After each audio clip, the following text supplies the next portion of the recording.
Bonjour à tous, on se retrouve pour le premier quintet du week-end direction l'hippodrome de Clairefontaine pour le prix de la ville de Tourgeville, 2400 mètres, que des femelles 16 partantes qui vont se disputer en Réunion 1 course 3, départ 15h15, quintet extrêmement ouvert comme bien souvent dans la discipline du galop.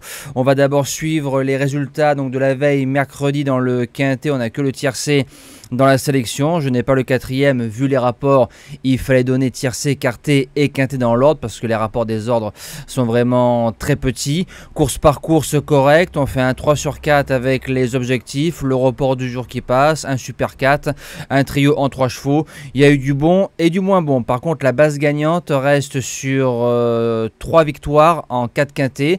Dimanche Cléora.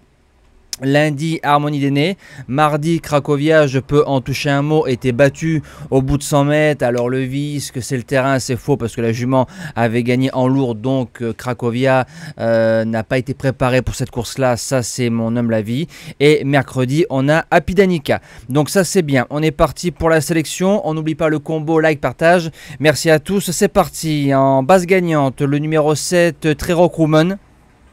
On l'a touché en base gagnante à 10 ou 12 euros le 9 juillet. Corde 16 et parcours pas facile.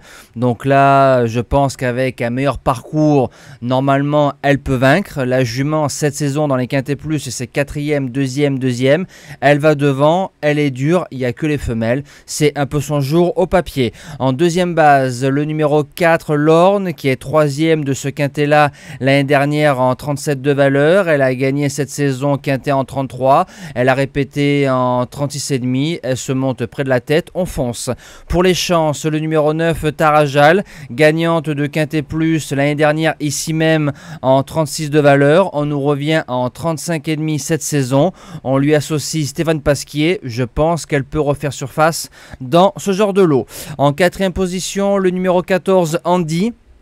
C'est un peu la mire le 17 juin dans un quintet plus au Val d'Or, la ligne Lorne, la ligne Cléora, quand on voit ce qu'a fait Cléora à Deauville cet été, ligne en béton. Maintenant, c'est vrai qu'on l'a plus vu entre 1500 et 2000 mètres, mais il y a quelques références entre 2400 et 3000. Je garde dans mes 5. En cinquième position, le numéro 10, Costa Edita, deuxième du quintet de référence à Dieppe, jument qui fait tous les terrains. Maintenant, je trouve le lot un peu meilleur que sur l'anneau diepois.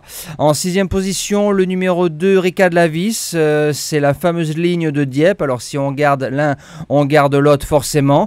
A gagné quintet en 34, a répété en 38 pour les places, c'est oui. En septième position, le numéro 13, La Diva d'Alben, qui est quatrième d'un quintet plus au Val d'Or, n'a pas couru depuis 2 mois.